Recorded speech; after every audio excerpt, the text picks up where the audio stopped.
mga kababayan, ano na po natin agad.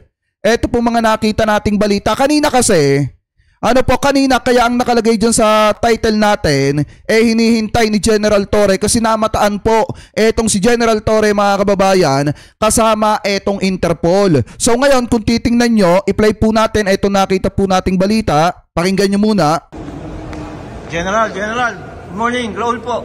Ano pong, sir, give me yung plan. Wala sir, salubungin lang namin sir. Yung warrant sir, si-serve nyo. sir, may taga-PCTC, may taga-Interpol. Interpol. Yes sir. So kayo ang lead, sir? Yes sir, yes sir. Kumusta ka sir? Sige sir. Ayan kita nyo may kasama si General Torre na taga-Interpol mga kababayan na ngayon ay sumasalubong na kay dating Pangulong Duterte. Yung mga nagsasabi dyan na fake news kami. O ano kayo ngayon? Kayong fake news. Di ba mga kababayan? Napakaliwanag naman. Sinabi ni General Torre na may kasama po silang taga-Interpol. At ngayon lang mga kababayan, eto na yung nakita nating balita. Panoorin nyo po mabuti. Dumating na sa NAIA Terminal 3 si dating Pangulong Rodrigo Duterte mula sa bansang Hong Kong kasama ang kanyang pamilya. So ito ay play po natin. Akin yan.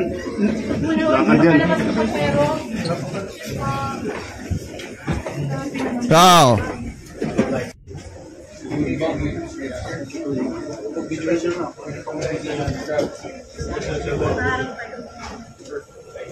Ayan. Sir, hindi po. Doon na lang sir. As a green sir.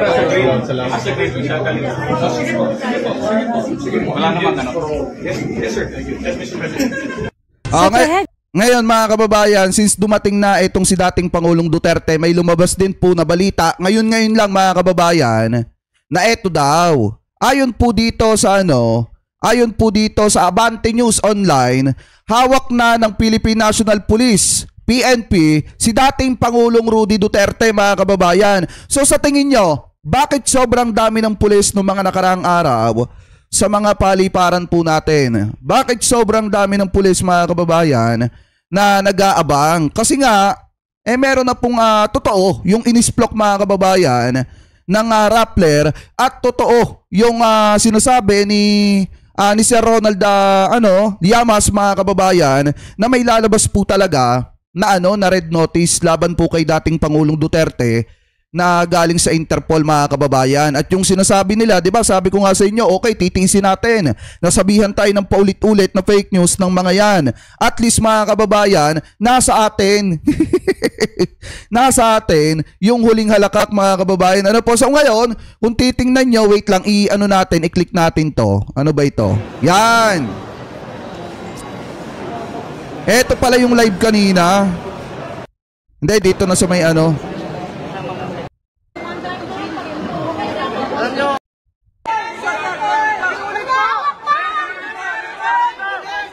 oo, ito yung mga taga-suporta ni Kibulok na nagpunta dun sa tsaka ni Duterte na nagpunta dun sa airport yung iba.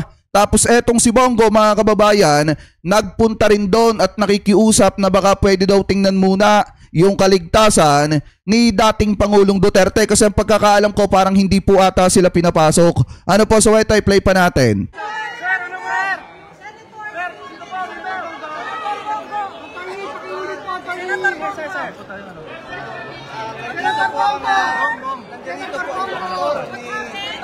Former President Duterte, si Doc Agnes at dalawang doktor.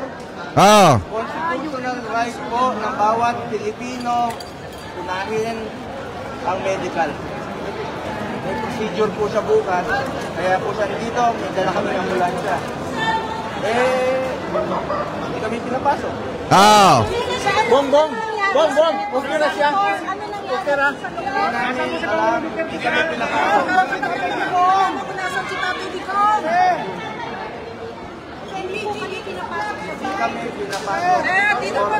Hindi daw sila pinapasok mga kababayan kasi ang ginawa ni Bongbong dito, nagsama ng doktor ni Duterte mga kababayan, tapos naghanda na ng ambulansya. Kaso ang problema, hindi daw po sila pinapasok. So ngayon ipagpatuloy pa natin.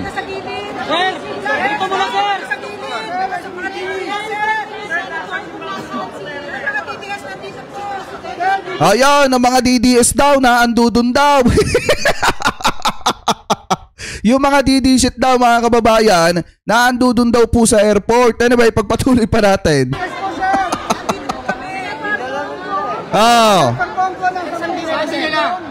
Sir, meron ka arrest warrant. May arrest warrant po. Sino po namin nakita? Sino nagdala sir?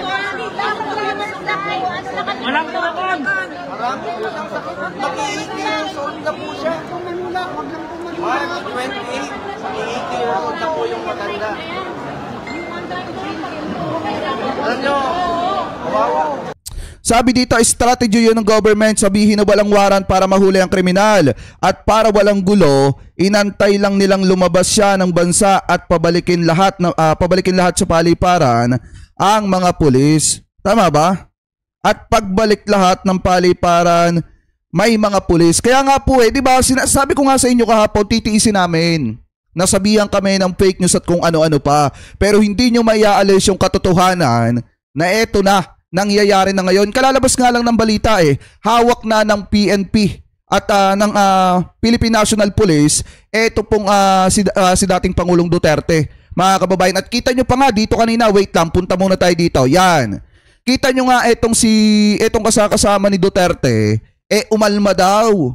Umalma daw mga kababayan about daw po dun sa red notice. So sabi dito, basahin po natin, walang warrant na isinilbi ang kampo ni Duterte, umalma daw sa red notice. So ito, i-play po natin.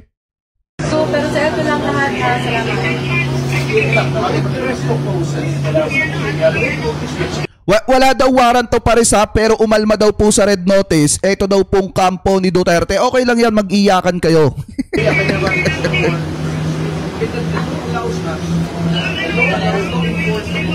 General Torrio.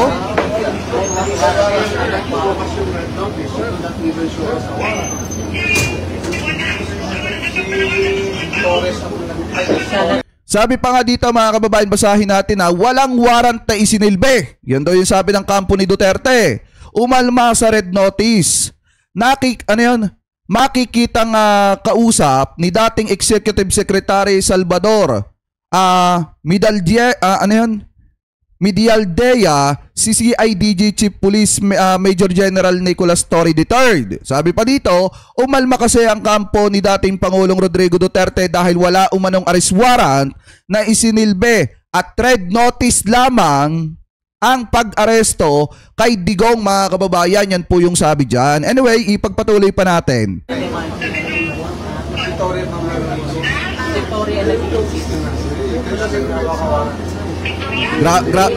Grabe mga kababayan, ang galing ni General Torre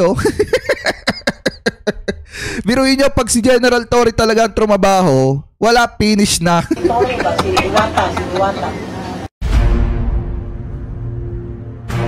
Tsaka partida mga kababayan, kahit iniinsulto dyan si General Torre, wala siyang pakialam. Ang mahalaga, magampanan niya yung kanyang trabaho. Kasi tingnan nyo yung sinasabi ng mga taga-suporta ni Digong dito. Pakinggan nyo mabuti.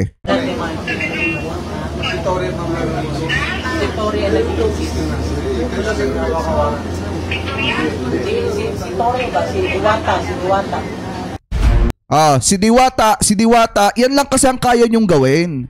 Yan lang ang kaya ninyong gawin na pambabastos at pang-aasar kay General Torre. Pero hindi ninyo maiaalis na hawak na ng PNP si dating Pangulong Duterte kasi nga nakalagay na po siya sa red notice ng Interpol. Maliwanag naman din ang sabi kanina mga kababayan ni General Torre na kasama po niya ang Interpol at sasalubungin nila etong si dating Pangulong Duterte. So dun sa mga didisit dyan, naiintindihan namin kayo, hanggang dyan lang ang kaya ninyong gawin, ang tawaging Diwata, etong si General Torre. Pero hindi maiaalis na isa si General Torre sa naging dahilan para maging hawak ng PNP etong si Digong. So kayo, pagpatuloy pa natin. Alam mo, kawawa yung kuwalang kanina, makausap ko si General Marfil.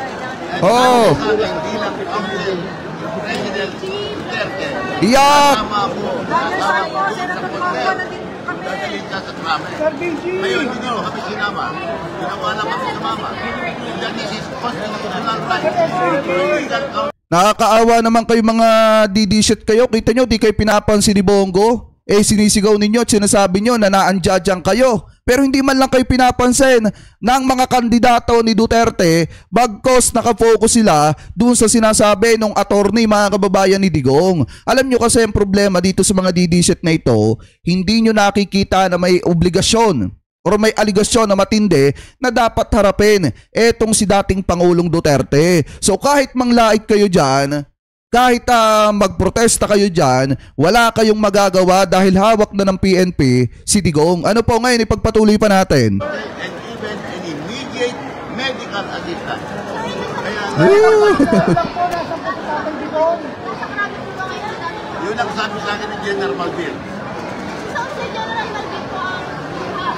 Nakausap ko kanina nung pagdating ko dito. He was arrested by the PNP. Sa mga nagpakilala sa akin, si Ambassador Lacalinaw, yung may hawak ng alleged warrant. Pero tinignan ko, wala namang warrant ng pares nun eh.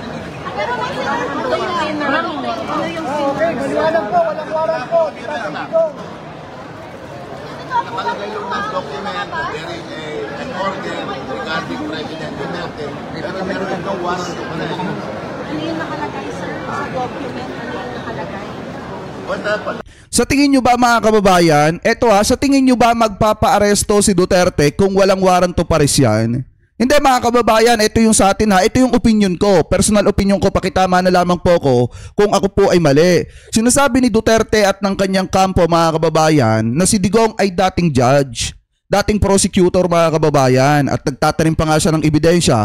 Sa tingin nyo, mga kababayan, magpapa-aresto kaya si Duterte kung alam niyang walang warrant to pares? At kung alam niya na hindi importante yung red notice ng Interpol? Eto, tanong lang naman. Diba, mga kababayan? Kasi unang-una, si Duterte po ay abogado. Alam niya yan. It's a plain document, nalakalagay yung pangalan ng former President Duterte. Nakasabi doon. Hindi po kami, sir. DBS. Tinanong ko sa natin ng warrant. Sabi niya nandun. Hindi pa naman pinabanggit. Ano yung sabi ng mga DDSet? Nandito po kami, sir. DDS, nandito po kami, pero hindi sila pinapansin. Alam niya, yung mga taga-suporta ni Digong, umuwi na kayo sa mga bahay ninyo kasi napakainit ng panahon ngayon, baka ma-stroke pa kayo, hindi kayo sasaluhin or hindi kayo sasagutin ng mga taong inaabangan nyo dyan, kaya magsiuwi na kayo. Wait lang po, ulo lang. Naipit na po kami. May mga abogado po siyang... Ano? Former Secretary Lea. Paano? Tayo po natin. Huwag kayo po ano. Camera ko, mic to. Importante sa amin. Mamaya papakinggan natin yung live ni Bongo ha, kasi nag-live daw si Bongo.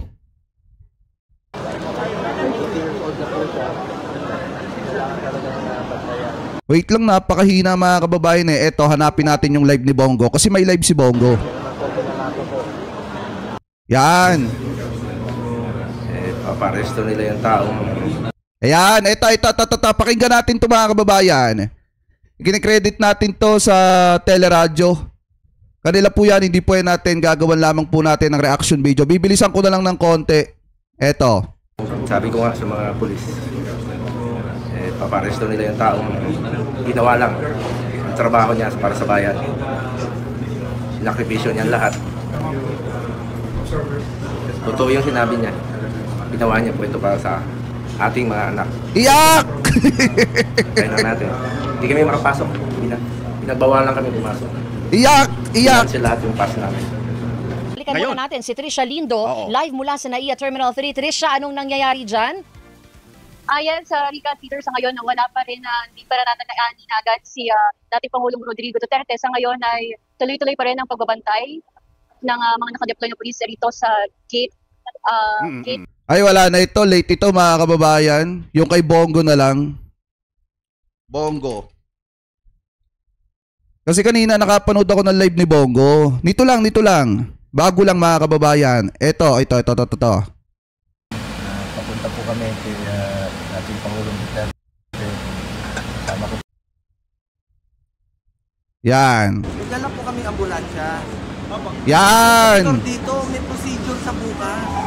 Oo. karapatan ng Pilipino yan. Oo. Di ba, karapatan ng Pilipino? Medical muna. What will happen to him, SNDG?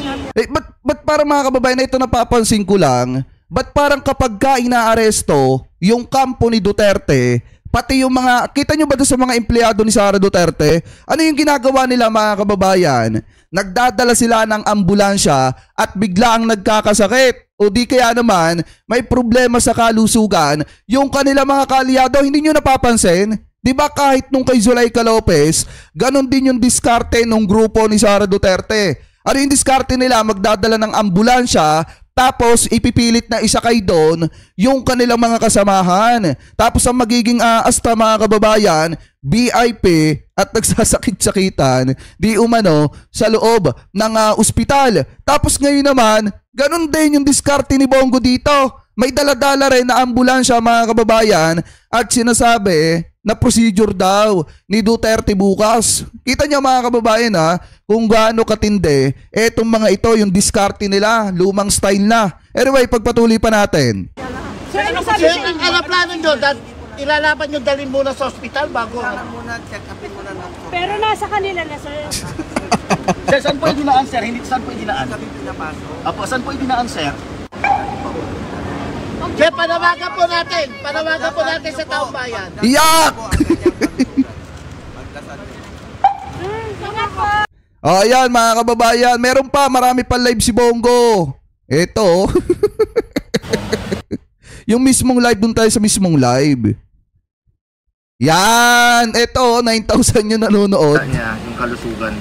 Opo. Hindi po kami pinapasok. Kaya nga po may ambulansya kami rito. I see. Ito ang gamit ko. Alright. So kayo na po sir ang nagtawag nito para madala po si sir sa Cardinal? Actually, schedule talaga namin itong magdala ng ambulansya para masigurado. Upon his arrival po? Dahil he is scheduled for medical check-up tomorrow. Medical procedure tomorrow. Alright. Okay po sir. Thank you very much po sir. Salamat po sa mga kababayan natin. Manghinahon po kayo. Keep calm. Pagdasal niyo po si dating Pangulong Duterte. Pagdasal muna natin. Alright. Importante sa kanya ang kalusugan. Alright, sige. Thank you sir. Ingat din po kayo. Salamat po. Thanks SBG.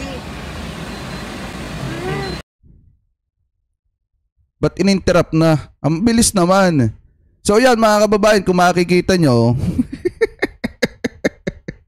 problemado. Etong si Bongo. Ito pala, dito pa pala. Pinangako ko sa kanya noon pa. Yan! Hanggang sa pangtanda niya, yung kalusugan. Opo. Wala yung mag-play ng video. Hindi ko alam kung bakit. Ulitin natin. Sir, kaya bali nagpatawag yan ng kanyang mga doktor. So, yan, ito. Kanina po, kasama ko yung doktor niya, hindi kami pinapasok. Hindi po kami pinapasok kanina ng security ng airport. Utos raw po. So, sumunod kami. Even with the doctor, sir? Sumusunod lang po ako. Naintindihan ko naman yung mga... Hello, pakisagot muna. Hindi. Pakisagot muna yung maingay.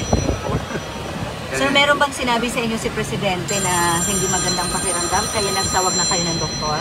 Or you're just concerned? Actually, aside from being concerned, excuse me po, pwede pakisagot lang po muna yung call para matuloy na.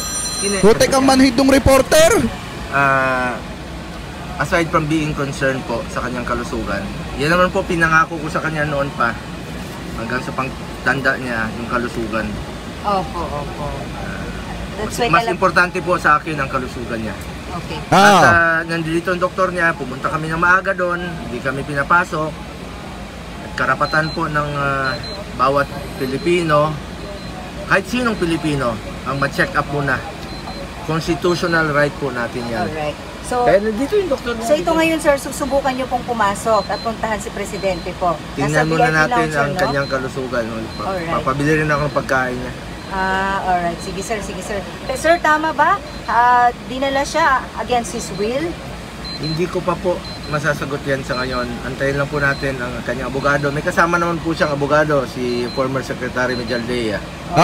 Hindi ko po alam kung ano yung papel na pinakita sa kanya.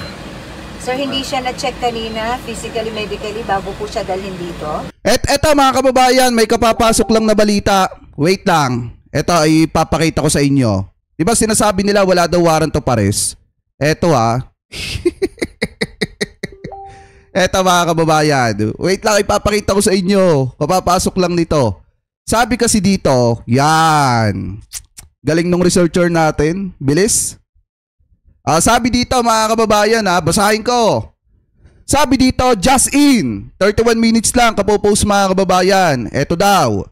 Matapos maisilbi sa kanya ang arrest warrant na inisyo ng International Criminal Court ICC ng mga tauhan ng Philippine National Police PNP at iba pang law enforcement agencies sa kanyang pagdating sa Ninoy Aquino International Airport na iya Terminal 3 ngayong Martes, Marso 11, sinabi na mapapagkatiwala ang source na isasalang muna sa documentation process si dating Pangulong Rodrigo Roa Duterte bago siya idiretsong isasakay sa isang eroplano patungong The Hague, the Netherlands.